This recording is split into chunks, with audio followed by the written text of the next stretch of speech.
Boa noite, Espírito Santo, Senhor Jesus, Deus, obrigado, Pai, por esse momento de estarmos aqui, Pai, presente na sua casa, pela liberdade de podermos cultuar. Pai, cada palavra que foi ministrada ao nosso coração, cada louvor, em nome de Jesus, Pai, para começar de mim aqui à frente, o que o Senhor tem para falar através da palavra, venha falar aos nossos corações. Nós queremos declarar, Pai, que a nossa mente está livre, nossos ouvidos abertos e o nosso coração preparado para receber, Pai. Em nome de Jesus, com temor e gratidão a Ti. Amém. Boa noite, a paz, graça e paz. Uma palavra aqui muito forte no meu coração e eu quero compartilhar com vocês. E sempre quando eu falo, antes de vir aqui, Deus ministra primeiro a mim, né? Então vou tentar transmitir a vocês. Bom, não há vida sem perdão. Não há vida sem perdão. Você pode repetir comigo? Não há vida sem perdão. A gente muitas vezes tem um conceito sobre perdão, e conforme a gente vai lendo na palavra vários versículos, várias passagens da palavra de Deus que fala sobre o perdão, e a gente pode observar e chegar numa conclusão que o perdão ele é muito mais e além do que uma escolha pessoal, e até mesmo de uma compreensão que a gente tem, né? Eu tenho uma inclinação ministerial, primeiramente, e profissional também, para a questão da saúde mental, da psicologia, do crescimento emocional. E a gente sabe que mágoa traz adoecimento emocional e físico também para nossas vidas. Mas o perdão é muito além do que a saúde emocional e mental, mas é também a vitória espiritual e a libertação. Porque quando a gente não perdoa, quando a gente tem mágoas e ressentimento, a gente quebra um princípio espiritual e a gente passa a ter bloqueios, até mesmo na intimidade com Deus e na nossa vida espiritual. Porque nós somos trinos, corpo, alma e espírito. Um bloqueio em alguma área da nossa vida vai causar bloqueios em todas as áreas. Vocês estão entendendo o que eu estou falando? Então, eu não vou falar tanto, mas eu vou acabar falando também do emocional, mas eu quero focar mais na palavra. E eu já inicio dizendo que o perdão, a falta de perdão, a maldição sem causa não encontra pouso, mas pode gerar um pouso na nossa vida e nos trazer conflitos, nos trazer bloqueios, nos trazer maldição também em alguma área da nossa vida. Então o perdão é uma libertação não somente emocional, mas é uma libertação espiritual para as nossas vidas. O significado da palavra perdão vem de perdas. Eu vou perder para ganhar, porque o reino de Deus é diferente do mundo. Eu tenho que perder a minha vida para ganhar a minha vida, para ganhar a minha alma. Então o perdão vem de perdas. Eu vou abrir mão da minha razão, do meu direito naquela causa. Eu vou liberar. E não estou liberando a quem me lesionou, eu estou liberando a minha alma, a minha vida, o meu coração. Eu vou abrir mão, eu vou retirar a queixa. É um induto. Eu estou liberando, estou perdoando aquela pessoa do que a pessoa me causou. Aí eu pergunto, como nós nos sentimos diante dessas necessidades de perdão? Aí tem assim, alguns níveis de relacionamento, de tudo que nós vamos falar aqui, cada um com as suas condições. Por exemplo, a gente fala de perdão, não tem como falar de relacionamentos, de relacionar-se. E todo relacionamento é um risco. E quando a gente tem um risco, porque a gente lida com pessoas e nós também somos falhos, isso não significa que a gente tem que deixar de se relacionar, porque amarás a Deus acima de todas as coisas, ao teu próximo como a ti mesmo. A forma como eu me relaciono com o outro está intimamente ligado com a forma como eu me relaciono comigo e com Deus. Então, se eu tenho dificuldade de me relacionar porque eu já me decepcionei muito, eu guardo algumas questões aí e eu começo a me isolar e eu acabo me isolando de Deus também. E de mim também. E todos nós somos assim. Então, existem alguns relacionamentos que eu não tenho necessidade de conviver e também não tenho intimidade. Talvez algumas pessoas que passaram por sua vida, deixaram algumas marcas. Hoje você não convive mais com essa pessoa, né? Ou, sim, você convive em alguma situação, mas você não trabalha com essa pessoa, não faz parte da família, não tem vínculos. Então, tem aquele ditado que fala: o que os olhos não veem, o coração não sente, né? Mas não é nem sempre assim. Tem coisas que a gente não vê, mas a gente sente, está dentro da gente. Então, mas esse tipo de relacionamento nos magoou, trouxe alguma situação, às vezes graças a Deus que eu não convivo mais com aquela pessoa, mas eu estou carregando aquela pessoa, eu estou convivendo com aquela pessoa dentro do meu coração, e é preciso perdoar, é preciso liberar. É certo que hoje eu não corro tantos riscos devido à conduta. Agora, existe aqueles relacionamentos que eu convivo por necessidade, mas eu não necessariamente preciso ter intimidade. Vamos supor, vínculos trabalhistas. A gente trabalha com várias pessoas, e no ambiente de trabalho a gente já pode passar por situações, tirada de tapete, né, roubar projetos e tudo mais. Mas nós não somos obrigados a ter intimidade com todo mundo, vocês entendem? A gente pode nos preservar, mas a gente precisa saber elaborar a convivência com pessoas que a gente tem que conviver. E outra questão já é algo mais profundo. As pessoas que a gente convive e que a gente necessariamente tem intimidade. E muitas vezes está ligado aos nossos vínculos familiares. Pais, filhos, irmãos, casamento. Convivência íntima, contínua. E o próximo são essas pessoas, né? Que a gente tem que liberar perdão, mas às vezes são pessoas que podem nos ferir também. Então, nesses níveis de relacionamento, tudo que for falado aqui, vocês vão remetendo, e é algo que a gente tem que liberar e trabalhar.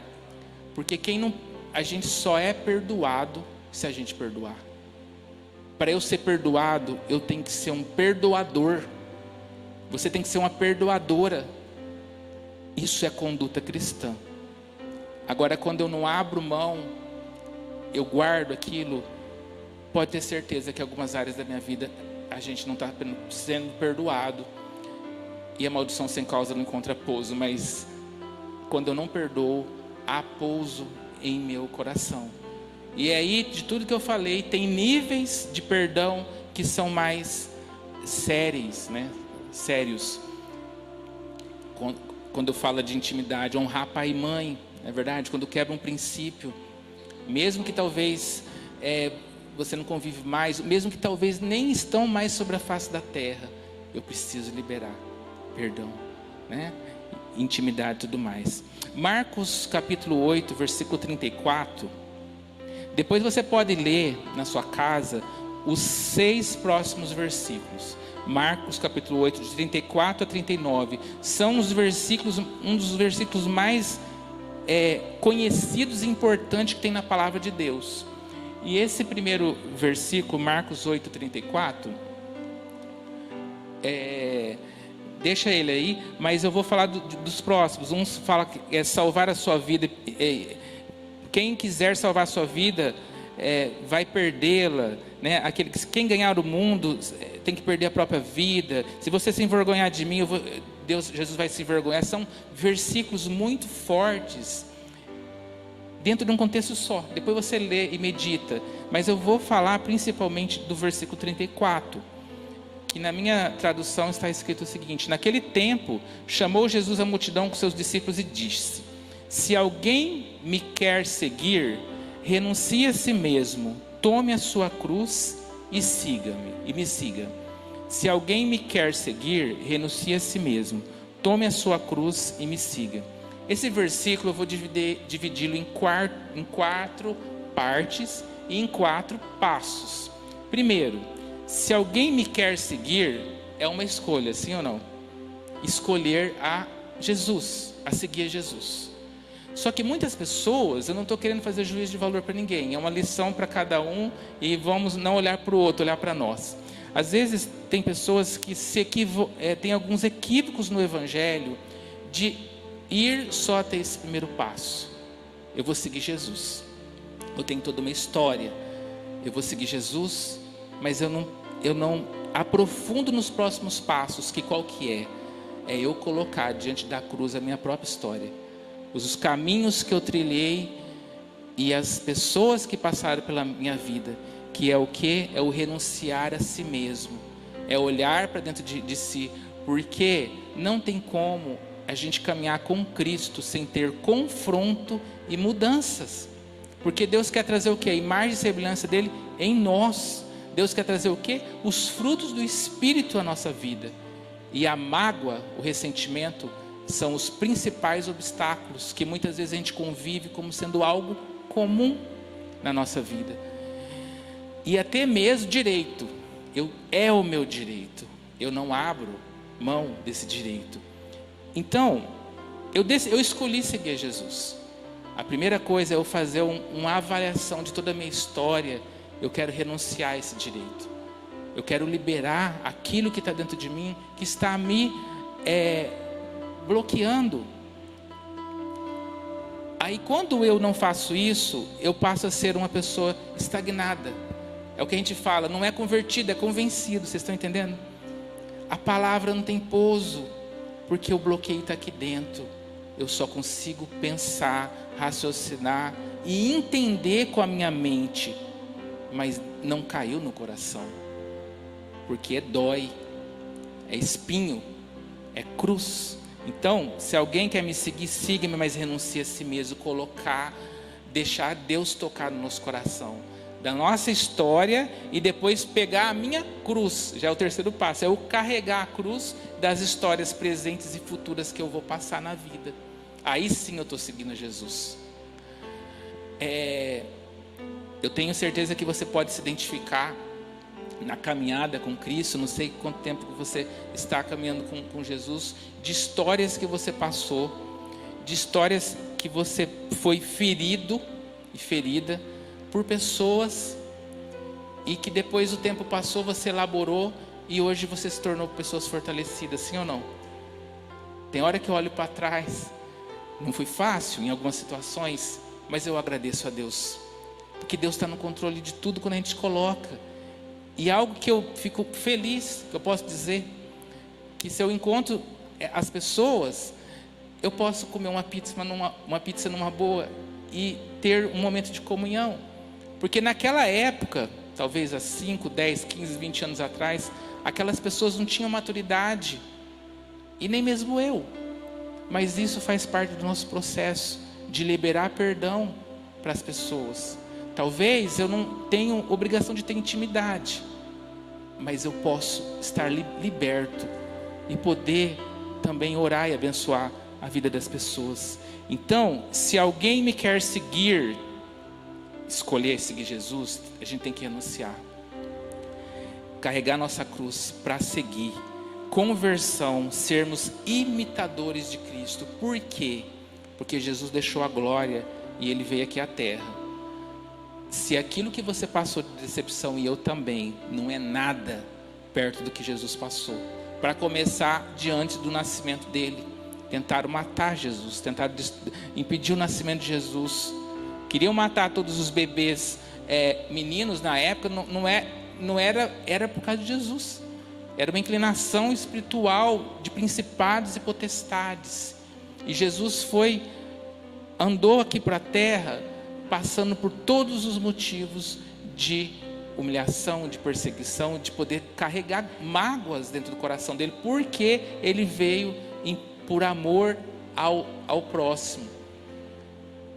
E ele foi perseguido pelos próximos, a gente sabe, pelos doutores da lei, pelos religiosos. Às vezes a gente faz algo bom para uma pessoa, a pessoa que é ferida nos fere, a gente carrega aquela mágoa. Onde já se viu aquela revolta na nossa carne?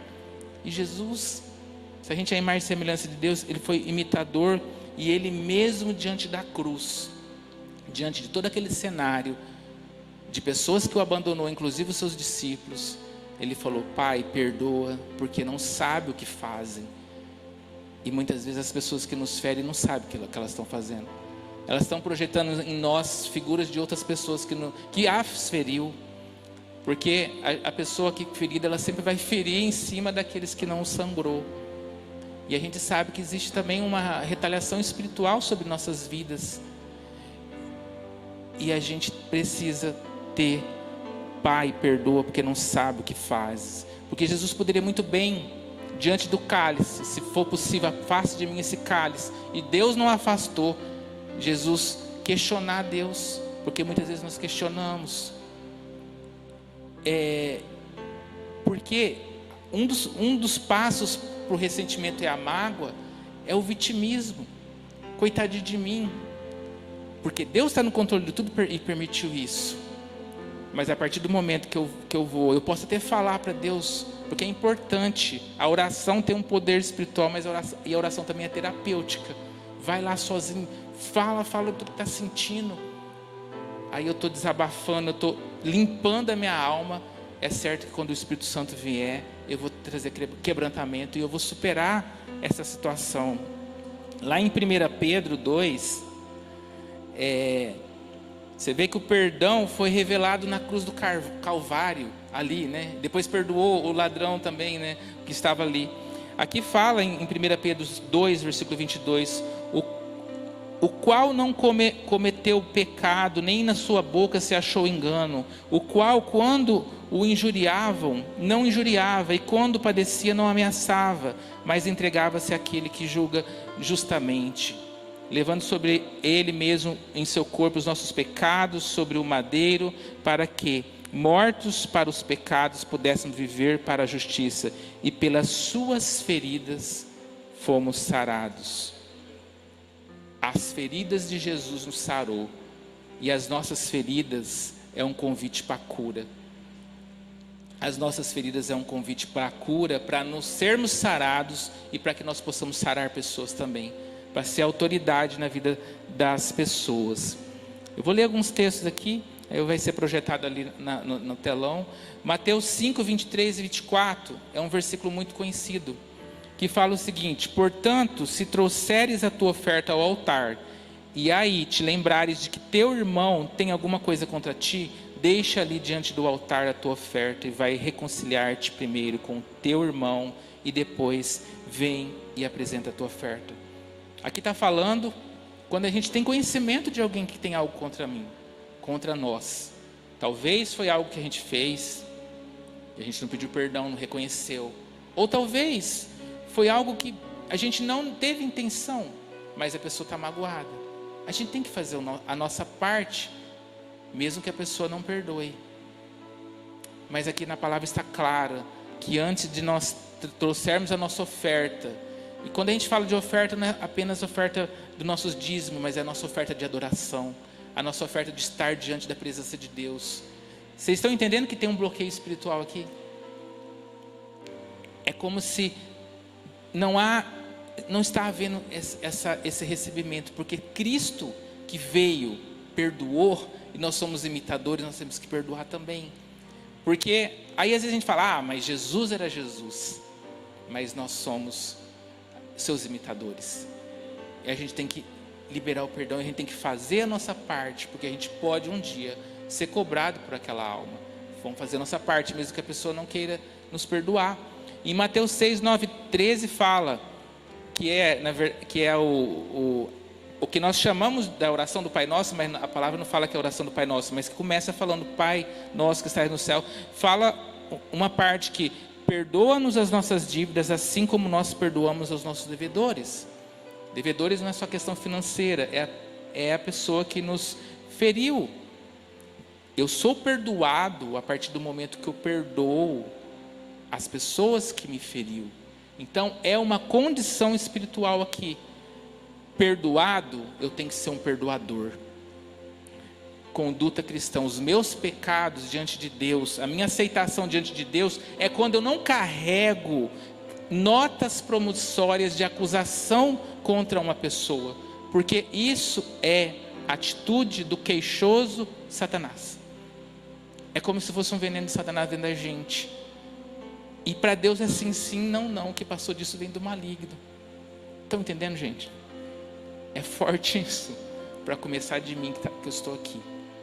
A gente, para ser perdoado, às vezes o perdão é injusto, a pessoa tem que pagar. Não. O perdão é primeiramente para liberar a minha vida, a nossa vida. o julgamento é Deus que vai fazer. E a gente não está sujeito, não deixa de estar sujeito de passar isso tudo, mesmo na convivência do corpo de Cristo. A separação de joio e trigo não somos nós, é Deus que vai fazer, os anjos. Cada um vai prestar contas diante de Deus. Eu quero prestar conta, você, nós, porque a vida aqui na terra é uma balança. Não quero carregar a vida de ninguém. E que nós não venhamos carregar a vida de ninguém. Amarás a Deus acima de todas as coisas, é o teu próximo como a ti mesmo. É um fluxo, né? Tem que fluir naturalmente na nossa vida. Quando há uma mágoa ali, bloqueia tudo. A relação comigo mesmo, com Deus, com o próximo. Amém? E Deus nos quer ver livre, fluindo, voando como águia, né? A gente não canta vou voar como a águia, aquela música tão linda que fala voar como a águia, subir as montanhas, louvar como um anjo. É isso que Deus quer trazer. O meu fardo é leve e suave, as mágoas tornam-se o fardo pesado de carregar o evangelho diante de Deus. Mateus 5, 43 a 44 diz o seguinte: ouvistes que foi dito, amarás o teu próximo e odiarás o teu inimigo? Eu, porém, vos digo, amai a vossos inimigos, bendizei os que vos maldizem, fazei bem aos que vos odeiam, e orai pelos que vos maltratam e vos perseguem, para que sejais filhos do vosso Pai que está no céu. Porque a mágoa nos leva a querer ter cúmplice da nossa dor. A gente começa a falar com aquele que está próximo para outro, e aí tudo que a gente faz acaba voltando tudo contra a gente. É assim? O cristão, às vezes dá certo para aquele que não é cristão. Aí você vai querer assim, dar o troco, volta, aquelas pessoas que você envolveu ali, tudo fica contra você. Não precisa levantar a mão, nem concordar, mas você já passou por isso. Porque aquela situação é para trazer crescimento para nós. Seja na família, seja no ambiente de trabalho, seja onde que for. É o que a gente chama de gangues emocionais, cúmplices das mesmas feridas. E a palavra está falando o contrário. Olha, a gente, quando eu falei lá de orar, né, diante de Deus, chorar, às vezes a gente pode ter que chorar, Deus, por quê? Porque quando a gente consegue, de coração livre, abençoar aquela pessoa que está nos perseguindo, é muito bom. Porque aqui está falando aqui, ó, é uma condição para ser filho de Deus e filha de Deus. Vocês estão entendendo, gente? A gente se torna como se fosse órfãos, tendo um Pai celestial, porque entre nós e Deus tem essa nota promissória, essa falta de perdão. E essa palavra aqui é para começar de mim, tá, gente?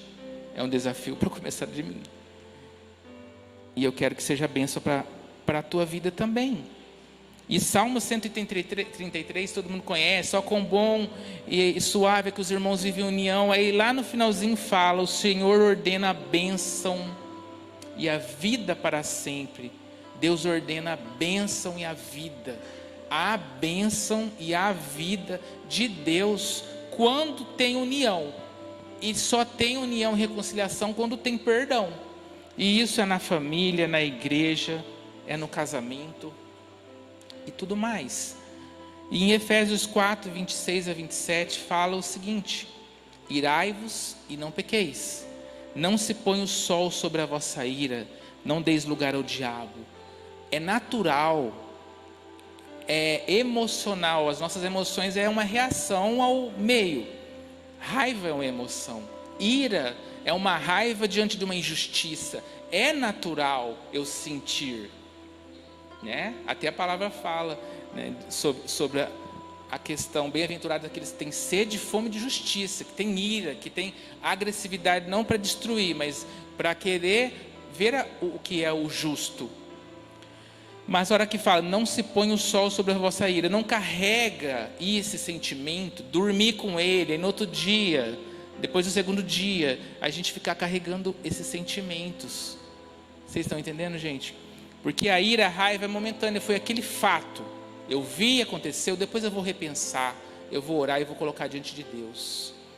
Aí, o que acontece? Quando eu começo a carregar, a mágoa começa a entrar no nosso coração. O que é a mágoa?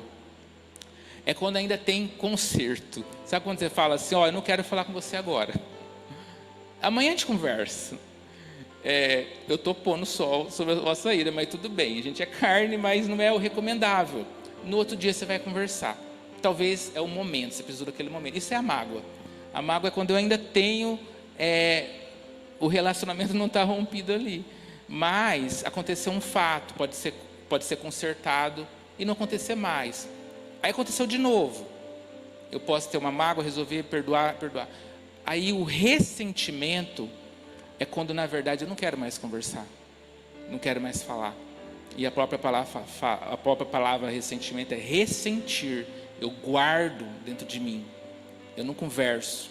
Eu convivo com a pessoa, mas eu guardo, eu não perdoei, e aquilo ali fica ali, ressentindo de novo.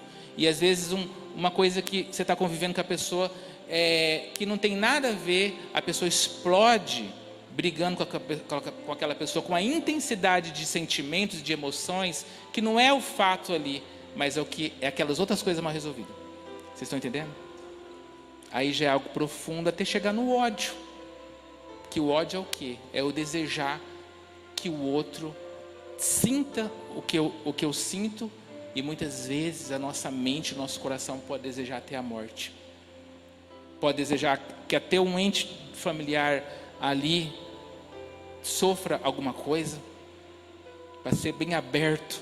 Às vezes o ódio, você está com tanta raiva, a pessoa está com tanta raiva, ela deseja que um ente familiar, até um filho, tenha uma doença.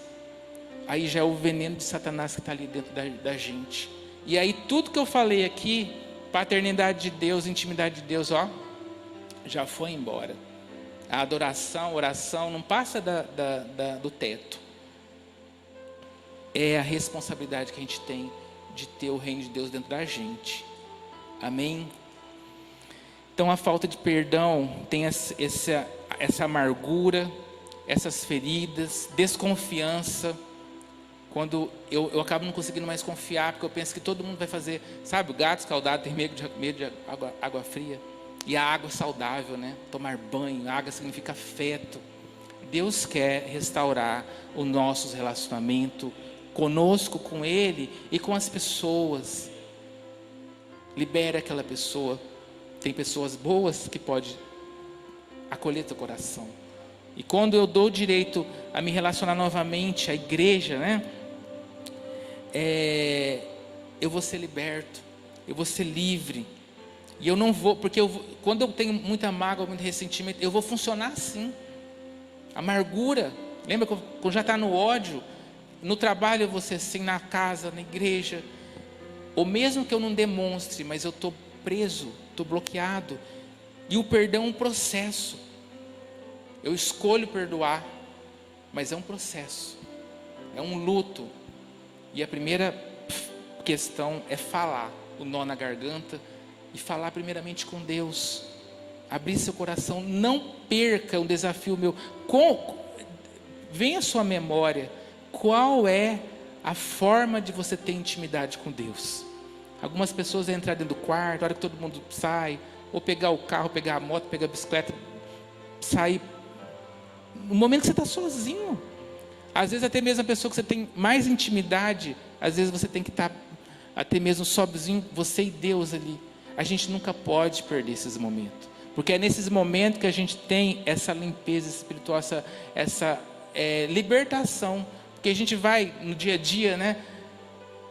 É natural a gente guardar, pôr o sol sobre, né? Natural, mas espiritual é diferente. Então nunca vamos perder. A oração é terapêutica. Mateus 6 e 7 fala: mas tu, quando orares, entra no teu aposento e fechando a tua porta, ora a teu pai que está em secreto, e teu pai que te vê em secreto te recompensará. E orando, não useis de vãs repetições, como os gentios que pensam que por muito falarem serão ouvidos. Então é aquela oração do secreto, que muitas vezes é a oração até mesmo do desabafo, de eu colocar diante de Deus, de tudo que está acontecendo. Deus vai honrar. Eu acredito que você possa ter passado por situações que é como se fosse a forca para Mordecai. A Amã armou aquela forca ali, só que quem caiu foram outras pessoas. Porque Deus age assim quando a gente libera o perdão. E às vezes até mesmo para trazer crescimento para as pessoas. E a gente sabe que exige o quê? Uma batalha espiritual no meio de tudo isso. E nós, gente, convivemos com um mundo que jaz do maligno. E a gente sabe que no final dos tempos, a concupiscência da carne, a injustiça é uma violência,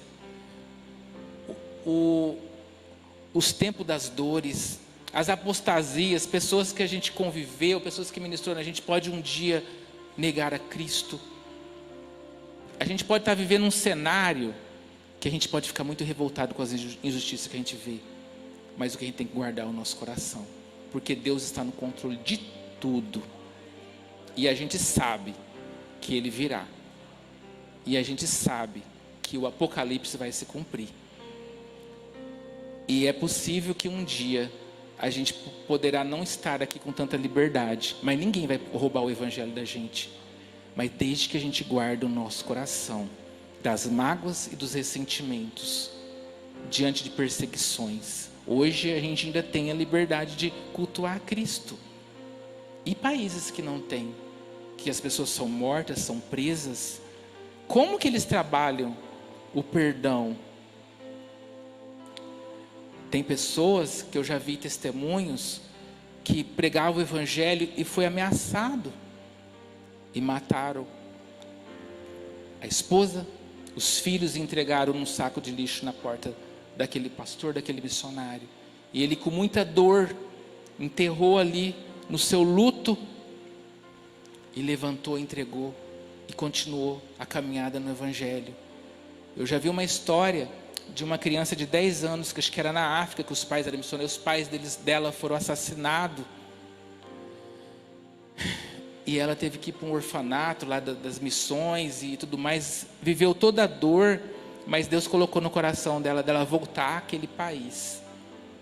E ela voltou para enfrentar aquele mesmo principado daquele país, para pregar o Evangelho. E um dia que ela estava ministrando, com aquela mesma força que foi gerada dos seus pais, que tiveram morte, né, derramou o seu sangue por aquele país, no meio da multidão, ela viu uma mão que tinha uma cicatriz, que faltava alguns dedos, que era o assassino dos pais dela.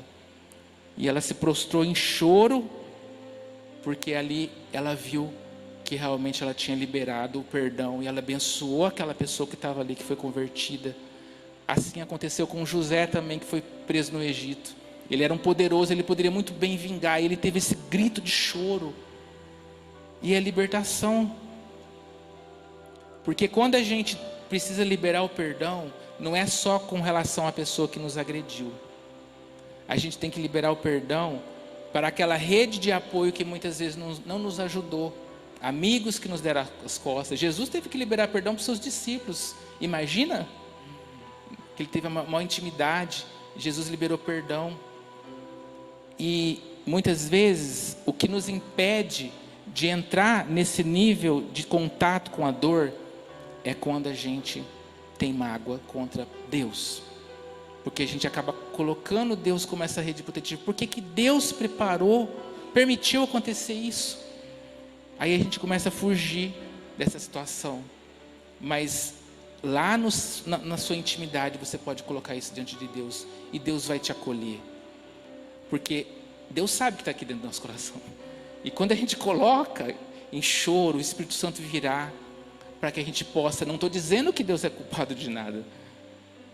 Eu estou dizendo que está dentro daqui, vocês estão entendendo? Que precisa ser liberado, precisa ser colocado para fora. E a gente tem que perdoar nós mesmos também.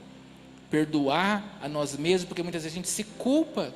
Por que eu me relacionei com aquela pessoa? Por que isso? Por que aquilo? Então é muita coisa envolvida que precisa ser colocado. E às vezes história lá atrás que a gente viveu, que traz consequências, a gente tem que perdoar por não ter perdoado, entendeu? Porque às vezes a gente também agrediu e feriu pessoas. Mas Deus, Ele é misericordioso. Amém? E eu vou falar uma última história, que esses dias eu até assisti, que foi muito forte para mim. Um pastor estava ministrando, ele disse que um psicopata, o cara era um serial killer, né, que matou 40 mulheres nos Estados Unidos. E lá nos Estados Unidos tem uma prática, que eu não sei o nome, que dão o direito para os familiares da vítima falar o que pensa, o que sente para o agressor. Aí foi ali não sei se era no fórum, no espaço ali, e cada vítima foi falar para aquele sociopata, para aquele psicopata, aquele serial killer, o que estava sentindo.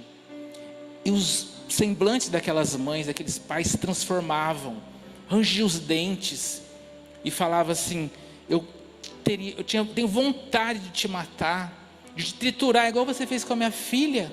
Você não sabe a tragédia que você trouxe na minha vida. E o psicopata não esboçava nenhum tipo de sentimento, pelo contrário, ele desdenhava. Até que no momento um senhor, com a voz embargada, ele falou: a minha carne deseja que você passe por tudo que você fez com a minha filha. A minha carne, se eu pudesse, eu faria tudo que eu tenho sentido, mas eu sou um cristão.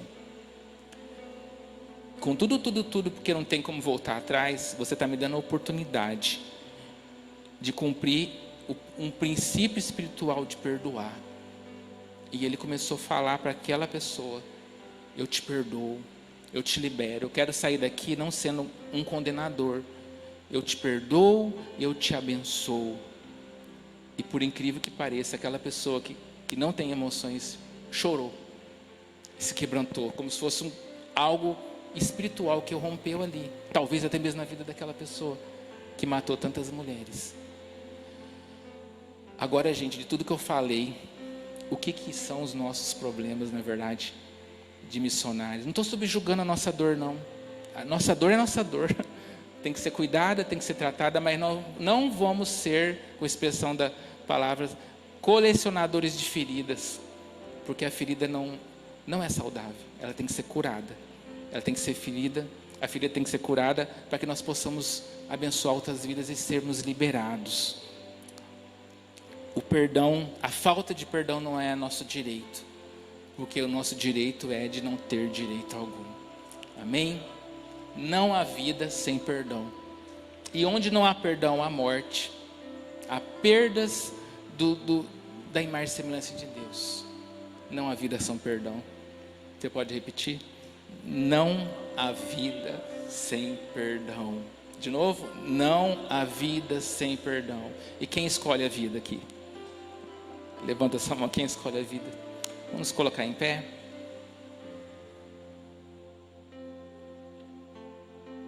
Às vezes, gente, olha só, toda situação que a gente passou na vida tem as feridas, a consequência do que fizeram com a gente, e tem a mágoa, né? A revolta.